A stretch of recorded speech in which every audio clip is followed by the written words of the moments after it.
অর্ণব দাস কিছুদিন আগে ক্লার্কশিপের typing test নিয়ে আমার চ্যানেলে একটা টপিক দিয়েছিল বা ভিডিও দিয়েছিল। সেটা দেওয়ার পরে দেখলাম তোমাদের অনেকেই অনেক কিছু কোশ্চেন জানতে চাইছো।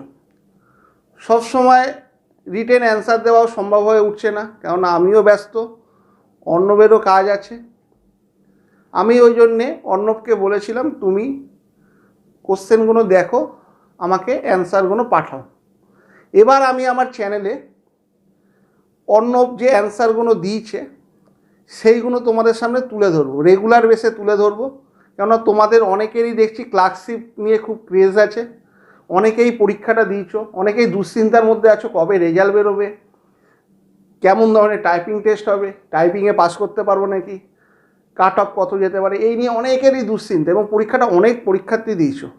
ওই জন্যে আমি আমার এই চ্যানেলে নিয়মিতভাবে এখন ক্লার্কশিপ নিয়েও আলোচনা করব। পুলিশ নিয়ে তো করছি, তবে ক্লার্কশিপ নিয়েও আলোচনা করব। তবে তোমাদের অনেকেই আমাকে বলছো যে স্যার আপনার চ্যানেল তো WBCS ওরিয়েন্টেড, আপনি WBCS থেকে সরে গিয়ে অন্যান্য পরীক্ষার দিকে এত ফোকাস দিচ্ছেন কেন?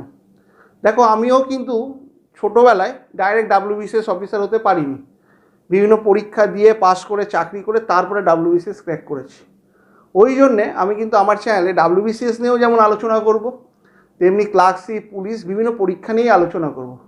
চ্যানেলের নাম WBCS দিয়ে থাকুক বা না থাকুক সেটা কোনো ম্যাটার নয়, আমি অবশ্যই WBCS নিয়ে আলোচনা করব। কিন্তু ক্লার্কশিপ যেখানে অনেক পরীক্ষার্থী পরীক্ষাটা দিচ্ছে এবং এদের মধ্যেই হয়তো ভবিষ্যতে WBCS অফিসার হবে অনেকে, বা পুলিশের সাব ইন্সপেক্টর, যেটা আমি আজ থেকে 4 বছর আগেও চাকরিটা করতাম, 4.5 বছর আগেও চাকরিটা করতাম পুলিশে, সেই চাকরি নিয়ে আমি আলোচনা করব। কেননা পুলিশের চাকরিটায় আমার থেকে আশা করি ভালো কেউ বলতে পারবো না, কেননা আমি এই চাকরিটাতে 7-7.5 বছর প্রায় থেকেছি, 2009 থেকে 2017 অবধি।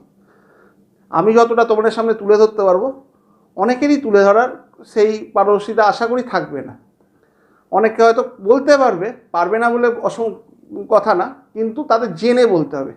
আর আমার নিজের অভিজ্ঞতা থেকে বলবো, এটাই হলো দুটোর মধ্যে পার্থক্য। পারবে না বলে পৃথিবীতে কিছু হয় না। ওই জন্য আমি ঠিক করেছি যে ক্লার্কশিপ নিয়েও আমার চ্যানেলে আলোচনা করব, পুলিশ নিয়েও করব, WBCS নিয়েও করব। আজকে তোমাদের একটা কোশ্চেন অনেকেই বলছে, সেই কোশ্চেনটা আগে বলি। যে অনেকেই জানতে চাইছো যে স্যার, বা অর্ণবের কাছে জানতে চাইছো যে টাইপিং টেস্টে যে কপিটা দেওয়া হবে সেটা দেখে টাইপ করব, না কম্পিউটারের দিকে তাকিয়ে করব, না কিবোর্ডের দিকে তাকিয়ে করব। এটা তোমাদের কোশ্চেন ছিল। আমি বলবো, তোমাদের জায়গায় যদি আমি থাকতাম, আমিও কিন্তু যখন পুলিশের প্রিপারেশান নিচ্ছি সেই সময় কিন্তু আমাদের সময় তো ক্লার্কশিপ পরীক্ষা হতো, সেই সময় কিন্তু টাইপিং টেস্ট ছিল না। কিন্তু টাইপিং টেস্টেরও অন্যান্য অনেক পরীক্ষা হতো সেই সময়, স্টেনোগ্রাফার নিত, টাইপিংয়ের লোক নিত। আমি কিন্তু ছোটোবেলায় কিছুকাল ব্যারাকপুরে BKP বলে একটা ইনস্টিটিউশন আছে, সেইখানে আমি টাইপিং শিখেছি। ফলে আমার অভিজ্ঞতা একটু আছে এবং আমি পরবর্তীকালে নিট থেকে, NIT থেকে কম্পিউটারও কিন্তু আমি শিখেছি। আমার ব্যক্তিগত মত, টাইপিং কিন্তু কোনোদিন কিবোর্ডের দিকে তাকিয়ে করে না। যারা করছো তারা কিন্তু হয়তো আইডিয়া নেই বা বেসিকটাই জানো না। যারা ভালো টাইপিং করে তারা কিন্তু যেটা তোমাকে মেটেরিয়াল দিয়েছে সেটা দেখে সেটার দিকে তাকিয়ে থেকে কিবোর্ড তার মুখস্থ থাকে। আমি যখন এখন অফিসে, BLR অফিসে অনেক সময় টাইপ করতে হয় আমাদের, আমি কিন্তু আমার যেটা ভাবি বা যে জিনিসটা বা কম্পিউটারের দিকে তাকিয়ে করতে থাকি, খুব কমই হয়তো কিবোর্ডের দিকে তাকিয়ে করতে হয়। তোমাদের কিন্তু যে মেটেরিয়ালটা দেবে সেই মেটেরিয়ালটার দিকে তাকিয়ে করতে হবে। অর্ণব তোমাদের বলেছে, সেটা আমি আমার বলার সঙ্গে যোগ করব, অর্ণবেরও বলে পাঠিয়েছে। তার আগে পরিচয় দিয়ে অনেকে জানতে চাইছে অর্ণব ছেলেটি কে।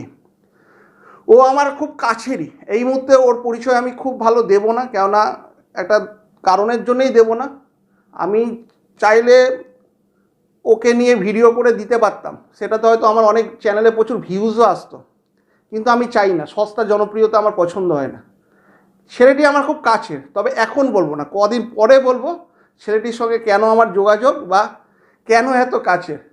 আমার জীবনে অনেক স্টুডেন্টেই যোগাযোগ করে আমার সঙ্গে বা আমার সংস্পর্শে আছে, তার মধ্যে একটা ফেভারিট স্টুডেন্ট হচ্ছে অর্ণব। খুবই কাছের এবং খুবই ভালো, ওবিডিয়েন্ট স্টুডেন্ট এবং খুবই ভালো। কিন্তু কেন ভালো কী জন্যে সেটা হয়তো তোমাদের আর 1-2 মাস ওয়েট করতে হবে, তখন হয়তো অর্ণবী এসে বলবে। এখন আমি সেটা লুকিয়েই রাখলাম। তবে বর্তমানে ছেলেটি কুলটিতে কাজ করে, এডিএসআর অফিসে ক্লার্কশিপে কাজ করে। সে কিন্তু রাজ্য স্টাফ সিলেকশনের মাধ্যমে পরীক্ষাটা দিয়েছিল, পরবর্তীকালে রাজ্য স্টাফ সিলেকশন কমিশন উঠেই যাওয়ার পাবলিক সার্ভিস কমিশনের হাতে দিয়ে দিয়েছিল। পরবর্তীকালে পাবলিক সার্ভিস কমিশন নিয়োগ করে। আসানসোলে বাড়ি ছেলেটির, কুলটিতে পোস্টিং এডিএসআর অফিসে। আমি যতদূর জানি, আমার সঙ্গে বেশ লাস্ট 8-10 মাস হবে পরিচয়, এবং আমার সঙ্গে দেখা হয়েছিল কোনো একদিন। খুব ওবিডিয়েন্ট ছেলে। ও টাইপিং টেস্ট দিয়েছে, বর্তমানে কাজ করছে।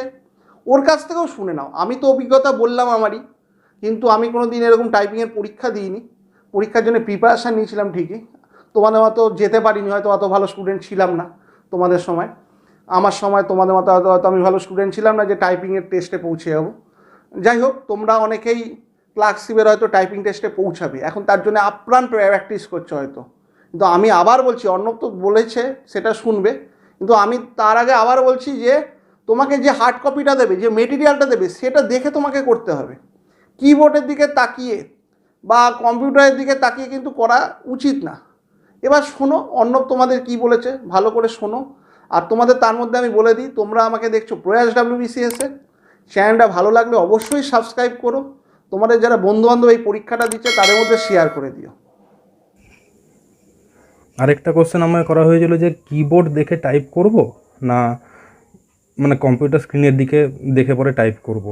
দেখো, টাইপিং করার যে অ্যাকচুয়াল যে নিয়ম, মানে যারা খুব ভালো টাইপ করতে পারে তারা কিন্তু কিবোর্ডের দিকে তাকায় না। কিন্তু এখানে আরেকটা জিনিসও দেখতে হবে, এখানে কিন্তু আমাদের একটা হার্ড কপি দেখে পরে প্রিন্ট আউট করতে হবে। তো যেটা তোমাকে মানে আমি যেটা করেছিলাম যে কিবোর্ডের পাশে মানে কিবোর্ডের নিচটাতে আমি ওই হার্ড কপিটাকে রেখেছিলাম এবং সেটা দেখে দেখেই টাইপ করছিলাম, এবং অবশ্যই আমি কিবোর্ড দেখেই টাইপ করেছিলাম। আর এখানে স্পিডটা যেহেতু 20 ওয়ার্ডস পার মিনিট চাওয়া হয়েছে, তো সেটা মনে হয় কিবোর্ড দেখে করলে খুব একটা অসুবিধা হয় না। জেনারেলি 20, 25, 30 অবধি স্পিড কিবোর্ড দেখেই করা যায়। তার বেশি যদি কারো স্পিড থাকে তাহলে তো তার কিবোর্ড দেখার খুব একটা দরকার নেই, সে প্যাসেজটা দেখে পরে ডাইরেক্ট কম্পিউটারের দিকে দেখেই টাইপ করতে পারবে।